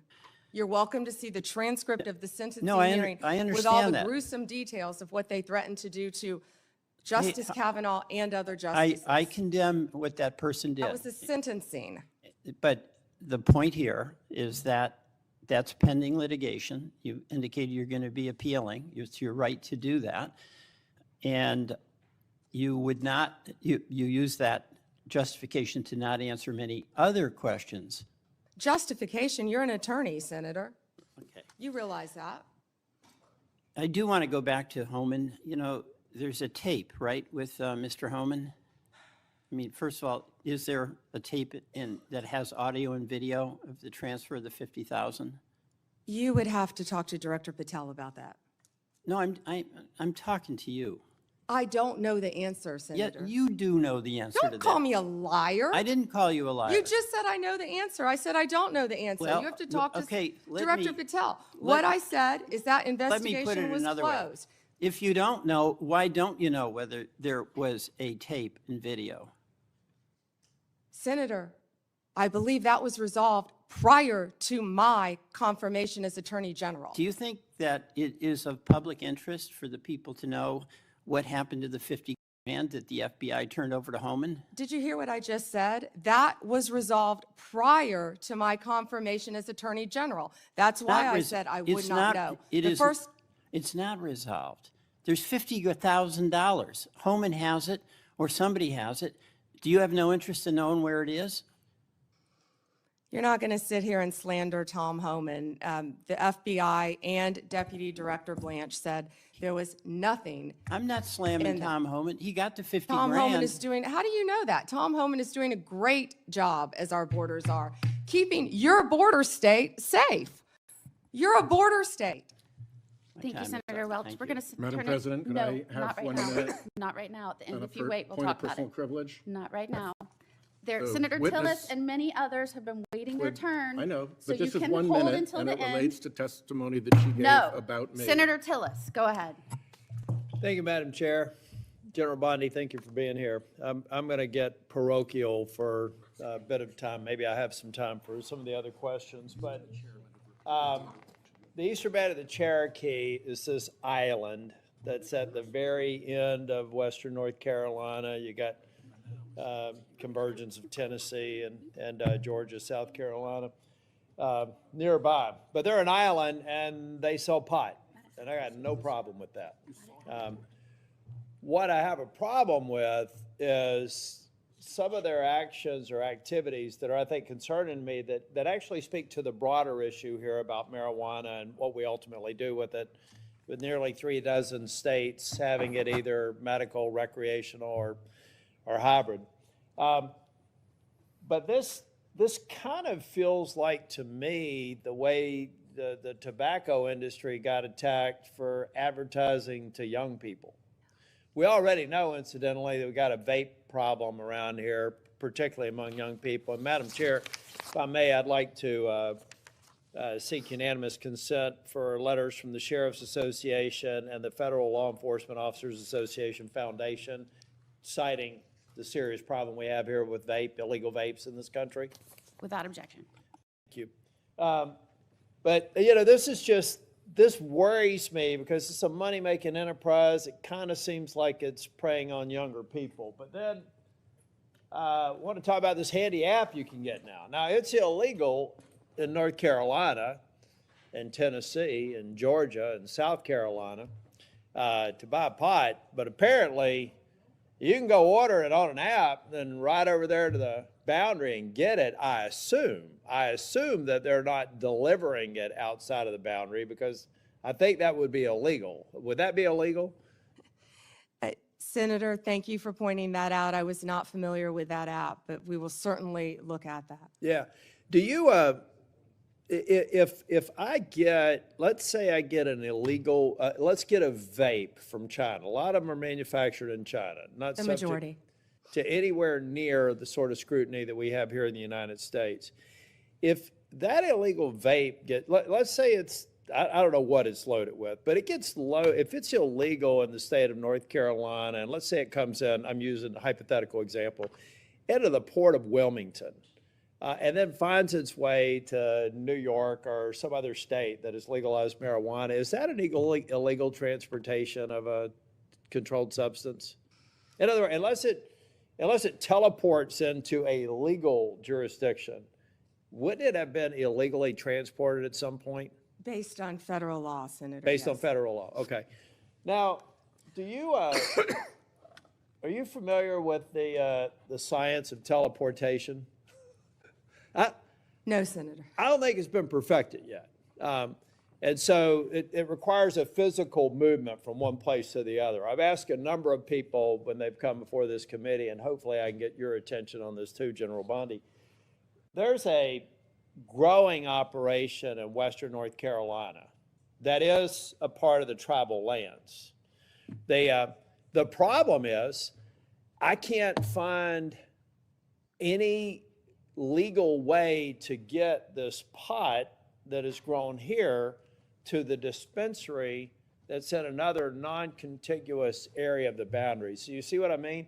I'm just trying to figure out how the eastern band of the Cherokee are legally transporting what they're growing at scale here to what they're advertising in Charlotte on the billboards as one of the country's largest dispensaries, and apparently also offering to let you buy it online. So can I get your commitment within the DOJ, not you personally, but that can I just get a definitive answer that there's no there, that they are legally transporting it, or that we do have something here that doesn't seem to comport with federal law? Yeah, Senator, I will absolutely have my team look at that issue, and I'm not familiar with that establishment. Yeah, well, it's, you know, like I said, it's an island. I really think the federal government needs to step up. We need to get rid of this neither and inconsistent practices across the state. So if I could get that, I would appreciate it. General Bondi, I'm kind of a boring management consultant, nerd that believes in best practices as a way to kind of move forward and create consistent outcomes. I'm having a real struggle right now with the National Guard being deployed and masking the abject failure of leaders at the state and local level. So give me some sense of if the deployment of the National Guard to Chicago or